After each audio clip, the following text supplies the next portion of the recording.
안녕하셨습니까? 제가 기도하고 시작하겠습니다.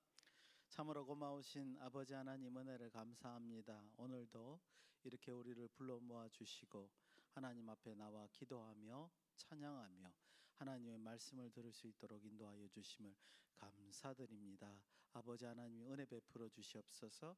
말씀이 땅에 떨어지지 않도록 도와주시고 말씀이 우리의 귀를 통하여 심령에 새겨지는 귀하고 복된 역사가 우리 가운데 있도록 오늘도 주장하시고 함께하여 주시옵소서. 예수님의 이름으로 기도드리옵나이다. 아멘. 오늘은 레위기 17장 1절에서 16절 말씀입니다. 제가 제목을요 피의 값 이렇게 잡았습니다. 저는 이 레위기를 볼 때마다 옛날 그 권사님 말씀이 생각이 납니다. 옛날 권사님이 이제 그런 말씀을 하셨어요. 나는 구약을 읽어볼 수가 없대요. 왜 그러냐면 맨날 피 얘기 나오고 전쟁 얘기 나오고 이래서 도저히 잔인해서 못 보겠다고 그러시는 말씀이 생각이 나는데 이 피의 값에 대한 얘기를 좀 보려고 합니다. 근데 성경은 우리에게 이제 또 다른 교훈을 주죠. 이 피 어떻게 보면 이제 우리가 이제 끔찍히 싫어하는 그런 부분이기도 하지만 그 피로 말미암아 또 우리가 구원을 받지 않습니까? 그죠? 오늘 그래서 이 레위기 17장의 피에 관한 얘기를 하면서 예수님의 보혈의 의미를 좀 되새겨보는 그런 시간이 됐으면 좋겠습니다. 레위기 17장은 동물의 피에 대한 강조가 아주 잘 드러나 있는 장입니다. 피가 무엇을 의미하는지, 피가 어떤 중요성을 가지는지, 또 피에 대해서 어떻게 처리해야 되는지 이런 것들이 이제 잘 소개되고 있습니다.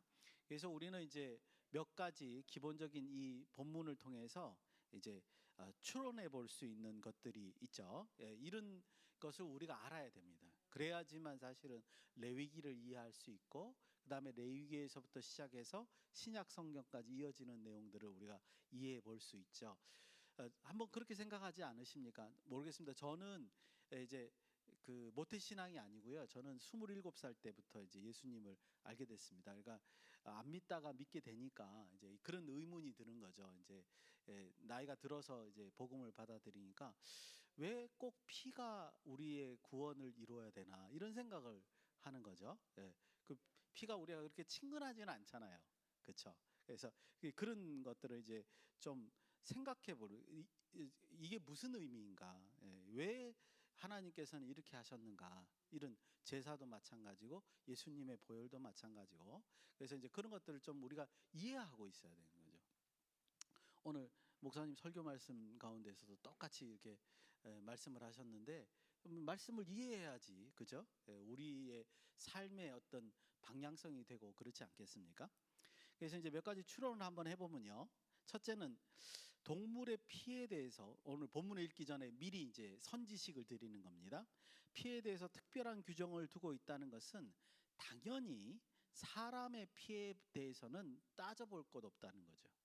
동물의 피에 대해서 이런 규정을 가지고 있다는 자체가 사람의 피에 대해서는 절대로 피를 흘려서는 안 된다라는 것을 아주 기본적으로 이제 베이스에 깔고 있다는 겁니다.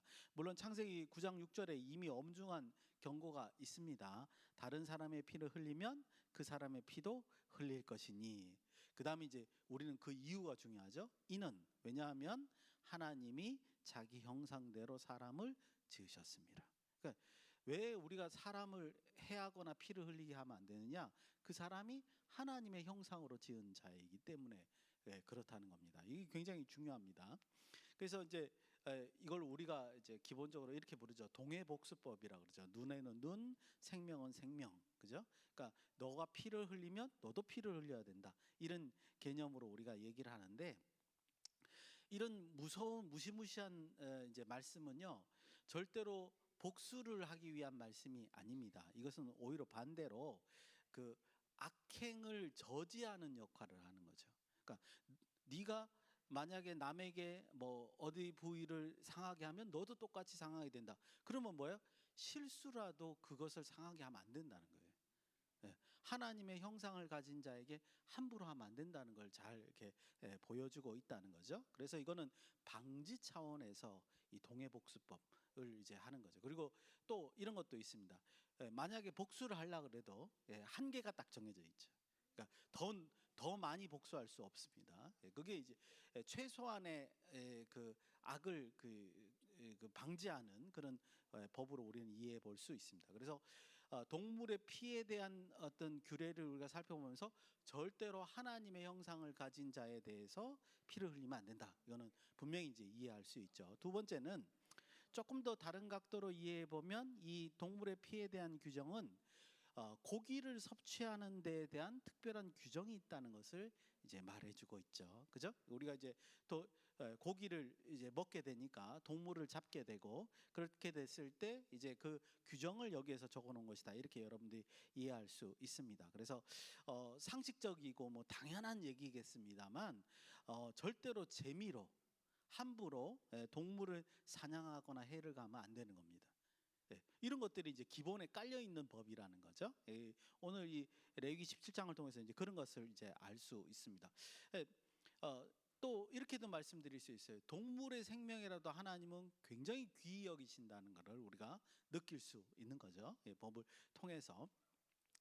근데 이제 이런 말씀을 우리가 들었을 때 이제 우리가 이 현대에서 이 말씀을 얼마나 현실감 있게 느끼느냐라는 거죠. 왜냐하면 요즘 우리 시대에는 이제 동물을 직접 잡고 또 피를 내고 뭐 그런 일이 벌어지지 않죠. 다 이미 이제 다른 사람들을 통해서 거쳐서 이제 고기가 오게 되니까. 그런데 이제 우리는 이런 말씀을 묵상할 때 그 당시에 있는 상황에서 조금 더 묵상을 해봐야 됩니다. 그 당시에 있는 말씀은 살인에 대한 절대 금지 명령이고요. 그리고 하나님의 선택된 백성은 동물의 고기를 먹는 것에 대해서도 특별한 규정이 있어야 된다는 것을 잘 보여주고 있습니다. 그래서 어떤 구별된 삶 이거를 추구하는 거죠. 하나님 앞에 구별된 삶. 오늘 참 그 담임 목사님의 말씀하고 제 지금 전하는 말씀하고 너무 잘 이어집니다. 오늘 목사님 이제 말씀 들으러 오신 분들한테 너무 제가 스포를 해서 죄송한데 이제 그거죠. 말씀을 우리가 이렇게 지키는 것 같지만 이 이스라엘 백성도 마찬가지예요. 말씀을 지키는 것 같지만 이 말씀이 우리를 보호하는 거죠. 죄송합니다. 스포를 미리 해서. 그런데 이게 너무 진짜 오늘 말씀과 잘 맞습니다. 고기를 먹는 규례가 왜 필요하냐 이렇게 우리가 물을 수 있어요. 그런데 하나님은 그런 음식조차도 우리에게 규정을 함으로써 우리가 정욕에 그 따라가지 않도록 제한을 하시는 거죠. 그게 굉장히 중요한 겁니다. 그죠? 그래서 오늘 이 말씀도 이제 그것과 관련이 있습니다. 자, 이제 선 이해를 했으니 이제 본문 한번 살펴보죠. 먼저 3절에서 5절입니다. 제가 한번 읽어보겠습니다. 이스라엘의 집의 모든 사람이 소나 어린 양이나 염소를 진영 안에 잡든지 진영 밖에서 잡든지 먼저 회막문으로 끌고 가서 여호와의 성막 앞에 여호와께 예물로 드리지 아니하는 자는 피 흘린 자로 여길 것이라. 그가 피를 흘렸은즉 자기 백성 중에 끊어지리라. 그런즉 이스라엘 자손이 들에서 잡던 그들의 재물을 회막문 여호와께로 끌고 가서 제사장에게 주어 화목제로 여호와께 드려야 할 것이요. 이렇게 돼 있습니다. 제가 왜 3절에서 5절을 먼저 읽어드렸냐면 이거는 정말 잘못 읽으면 오해하기 딱 좋은 본문입니다. 잘못 이해하면 어떻게 들리냐면요, 가축을 잡을 때 여호와께 먼저 예물을 드리고 잡지 않으면 동물의 피를 흘린 죄를 너희에게 묻겠다 이렇게 들려요. 그리고 만약에 그런 행위를 하면 너희는 하나님의 백성 가운데 끊어질 것이다 이렇게 들린단 말이죠. 그럼 이제 쉽게 말하면 이거죠. 무슨 말이에요? 우리가 고기를 먹기 위해서 동물을 잡으면 잡을 때마다 하나님 앞에 제사를 드려야 된다 이렇게 이해할 수 있다는 거죠. 그런 오해 소지가 있는 게 3절에서 5절의 말씀입니다. 그런데 여러분들 보십시오. 군데군데에 이것이 그 뜻이 아니라는 것을 보여주고 있어요. 뭘 보여주고 있냐면 5절에 보면 뭐라고 되어 있죠? 그 제물이 화목제물이 돼야 된다. 뭐 이런 말이 있죠. 그리고 이제 보시면 제물을 회막문 여호와 5절에 보면 여호와께로 끌고 가서 이렇게 돼요. 자, 이 말은 가만히 보니까 뭐예요? 이 지금 동물을 잡는 게 뭐예요? 우리가 먹기 위한 고기를 구하는 게 아니라 뭐예요? 화목제물에 대한 규정인 거예요. 화목제물에 대해. 그래서 이제 이거를 이제 오해를 하지 마셔야 되는 거죠. 제 말이 맞는가 안 맞는가? 6절, 8절, 9절을 제가 각각을 한번 읽어보겠습니다. 6절입니다. 제사장은 그 피를 회막문 여호와의 제단에 뿌리고 그 기름을 불살라 여호와께 향기로운 냄새가 되게 하며. 이건 뭐죠? 번제죠. 그 다음에 8절 너는 또 그들에게 이르라 그 이스라엘 집 사람이나 혹은 그들 중에 거류하는 거류민이 번제나 제물을 드리되 이렇게.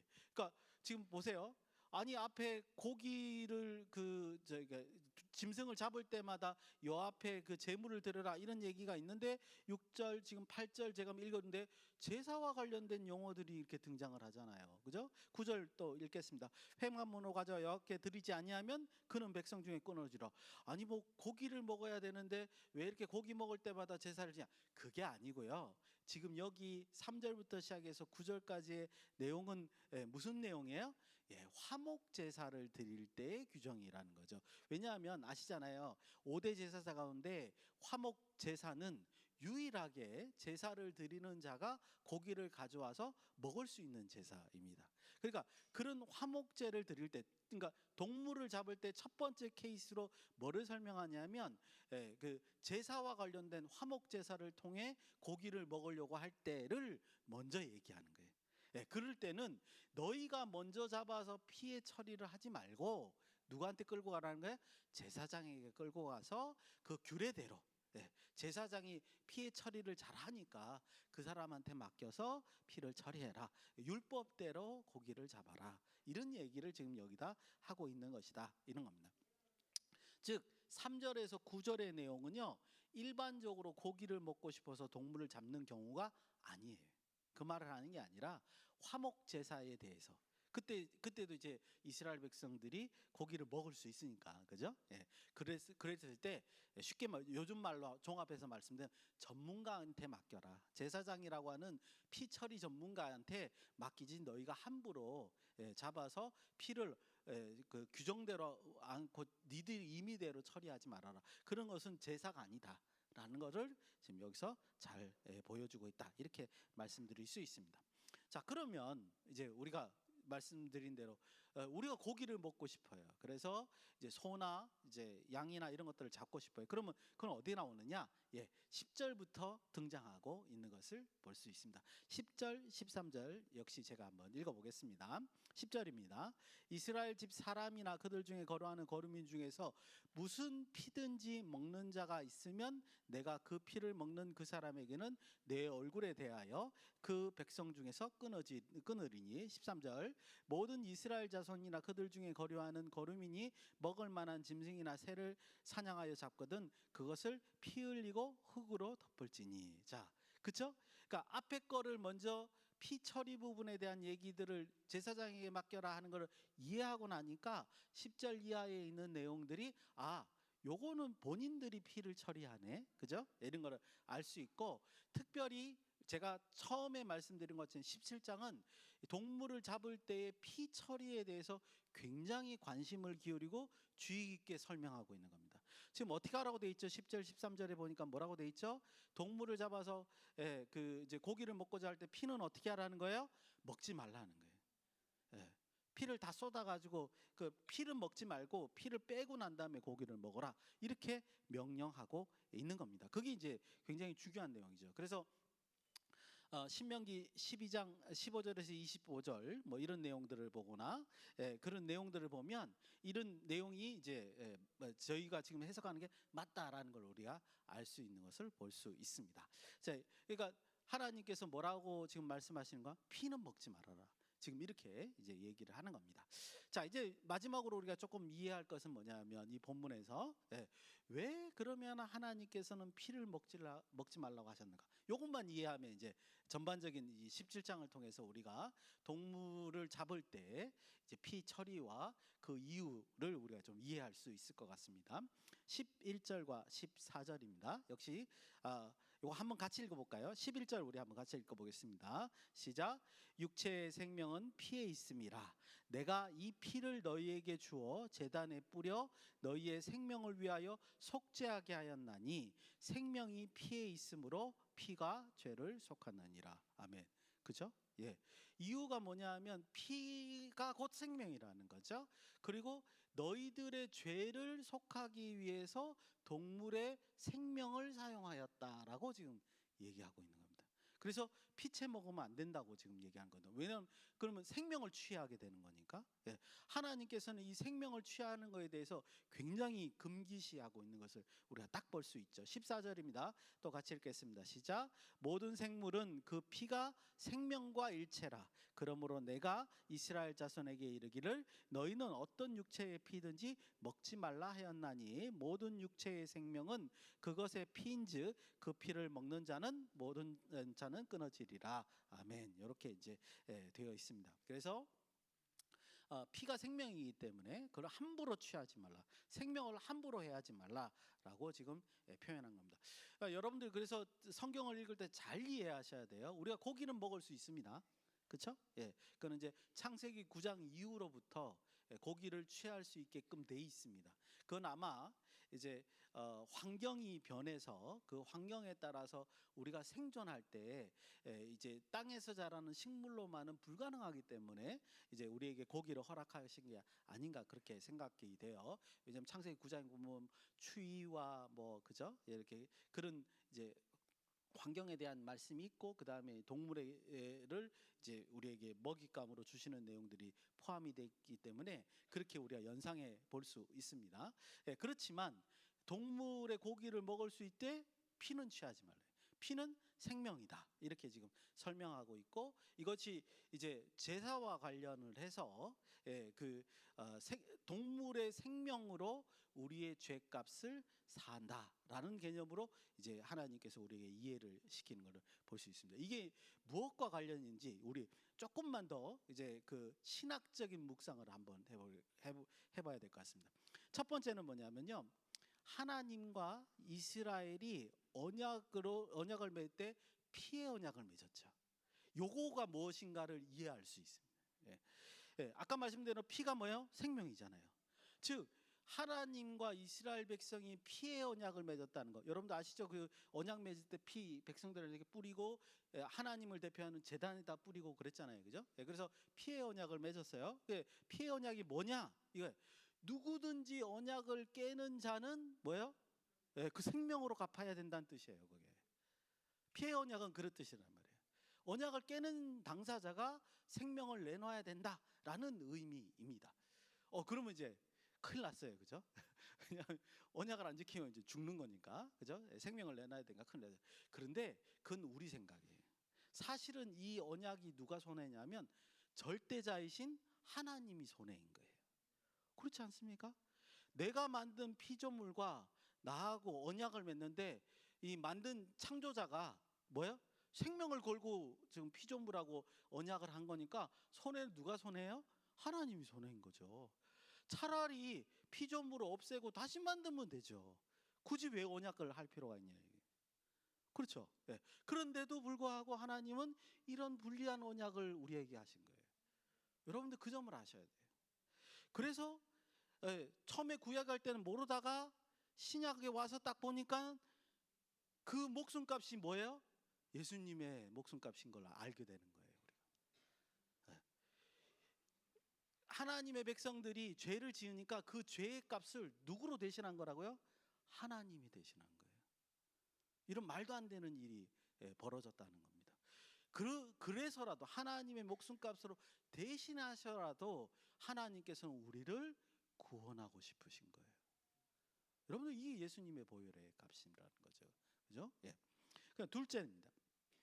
이스라엘이 동물 제사를 드림으로 어떤 죄에 대해서 사함을 받았다는 것, 그리고 죄를 지을 때마다 동물에 필요하다는 것, 이게 뭘 의미하냐는 거예요. 그렇죠? 구약을 그냥 버릴 내용이 아니에요, 여러분. 하나님의 의도가 직접적으로 그 어떤 모든 형식이나 행사에 있어서 의도가 담겨져 있습니다. 왜 우리가 죄를 지으면 동물 제사를 드려서 동물의 생명을 없애가면서 우리의 죄를 사야 될까? 여러분들 기본적으로 이 말은 뭐냐면 죄를 한 번 지을 때마다 그 값이 뭐라는 거예요? 죄의 값은 우리가 사망이라고 표현하는데 그 뜻이 뭐냐면 우리의 죄의 값은 생명이란 뜻이에요. 우리가 한 번 죄를 지으면 그거를 온전히 없애려고 하면 그 값이 뭐라고요? 내 생명을 바쳐야 된다는 거예요. 그런데 구약에서는 그걸 대신해서 동물의 생명을 대신하는 겁니다. 지금 그 얘기예요. 그 11절도 그렇고 14절도 그렇고 피가 생명이라며요. 그런데 우리의 죄를 사하기 위해서 구약의 제사는 동물의 생명을 앗아가잖아요. 그렇잖아요. 그 뜻이라는 거예요. 그러니까 어느 누구도 자기가 지은 죄에 대해서 자기가 그 죄값을 다 할 수 있겠냐 이거예요. 죄가 한두 개여야지. 내 생명 하나로는 내 죄를 감당할 수가 없는 거예요. 그죠? 그래서 하나님이 예수님 창조주의 목숨값으로 모든 피조물의 값을 대신 치른 겁니다, 여러분. 그게 우리는 불가능한 걸 아시기 때문에. 그래도 우리를 구원하시기 위해서 하나님의 값으로 이렇게 생명값으로 이렇게 하신 것이다. 이렇게 우리는 말할 수 있습니다. 여러분들 그래서요. 구약도 마찬가지죠. 이스라엘 백성들도 죄를 지었을 때 동물의 생명으로 이제 그 죄값을 사했잖아요. 물론 본성상 모든 죄를 사할 수 없습니다. 그러니까 동물의 생명으로 인간의 죄를 사한다는 건 사실은 하나님이 그렇게 하마라고 약속했기 때문에 가능한 거지 사실 그 값이 되지 않거든요. 그런데도 그렇게 하는 이유는 뭐냐하면 죄를 깨닫게 하기 위한 거죠. 봐라, 너가 죄를 한 번 지을 때마다 생명이 이렇게 죽어가는 거다. 그거를 깨닫게 하기 위해서 제사를 만들고 그래서 그거를 깨달은 사람은 다시는 죄에 참여하지 않도록 하나님께서 그들을 인도하는 하나님의 길로 인도하는 거죠. 그럼 오늘 담임 목사님 설교 말씀처럼 그 율법이 우리가 율법을 지키는 게 아니라 율법이 우리를 보호하는 거죠. 우리를 안내하는 것이고 그렇다는 거라고 우리가 볼 수 있습니다. 이제 짧게 묵상하고 오늘 말씀을 이제 맺겠습니다. 17장 말씀 맺겠는데 여러분 그 우리의 죄값을 이제 구약 시대에는 이제 이스라엘 백성의 죄값을 이제 동물로 했다면 우리의 죄값을 사해 주는 역할을 누가 하신 거죠? 예수님의 보혈입니다. 그죠? 자, 그럴 때 구약에서 말하는 개념을 한번 넣어 볼 수 있습니다. 구약에서도 내 죄를 내가 죄를 지어서 내 죄를 없애기 위해서 어떻게 했죠? 동물의 생명을 앗아갔잖아요. 자, 그러면 우리가 이걸 알고도 죄를 짓게 되면 어떻게 되는 거죠? 예수님의 보혈의 값을 헛되게 만드는 겁니다. 우리가 이 사실을 알고도 죄의 값은 사망이라는 거, 지금 죄의 값은 생명을 앗아가야 된다는 거, 그걸 알고도 우리가 다시 죄에 참여하게 된다면 예수님의 보혈로 우리가 그 속죄함을 받게 된 우리는 어떻게 되는 거예요? 다시 죄에 참여하면 예수님의 보혈의 가치를 떨어뜨리게 되는 것이고 옛날에 이럴 때 이런 말을 뭐라 그러는 줄 아십니까? 반역이라 그랬습니다. 반역. 알고도 지은 죄를 패샤, 반역이라 그랬습니다. 반역. 하나님께 반역하는 거예요. 예수님의 보혈의 값을 무가치하게 만드는 거예요. 그렇지 않습니까? 기껏해야 피값으로 살려놨더니 또 죄에 참여하는 거죠. 이렇게 보는 조롱하는 거죠. 그렇게 되는 것은. 그래서 우리에게 이 레위기 17장의 말씀은 이런 의미예요. 우리의 스스로 죄에 대한 경각심을 가져야 된다는 거고요. 죄가 무엇인지 분명히 알고 참여하지 않아야 된다는 것이고, 그래서 우리의 죄를 지으려고 하는 그 욕망이 들 때마다 우리의 죄성을 우리가 스스로 눌러야 된다. 이런 거를 아주 잘 보여주고 있습니다. 어쩌면 이것이 우리의 신앙의 근본인지 몰라요. 뭐 근본이 여러 가지 있겠습니다만, 그죠? 제일 먼저는 뭐냐면 우리가 하나님의 백성으로서 제일 먼저 해야 되는 건 뭐냐면 우리의 죄성을 눌러서 다시는 그 죄에 참여하지 않는 것. 이걸 여러분들이 이제 기억하셔야 된다. 이렇게 말씀드릴 수 있습니다.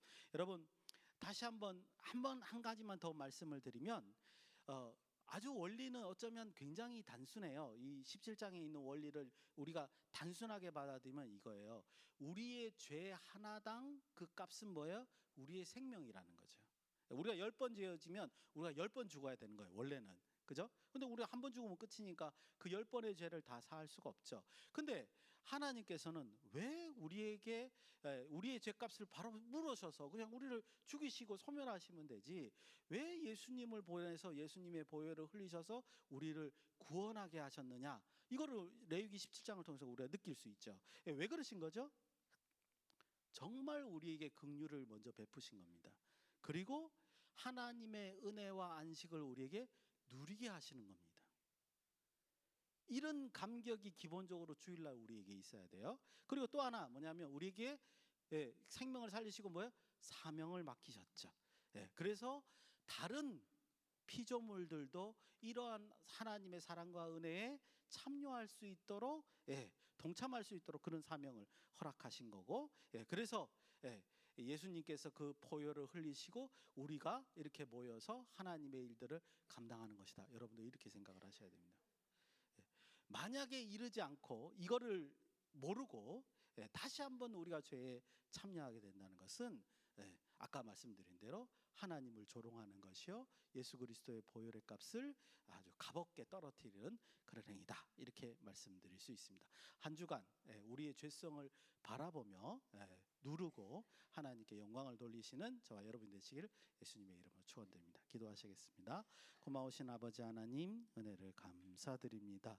우리의 죄를 다시 돌아보며 죄가 발현하지 않도록 하나님 앞에 거룩할 수 있도록 우리를 인도하여 주시고 말씀에 입각한 삶을 살 수 있도록 인도하여 주시옵소서. 그래서 작지만 하나님께 영광을 돌리는 우리 모두가 될 수 있도록 역사하시고 함께하여 주시옵소서. 예수님의 이름으로 기도드리옵나이다.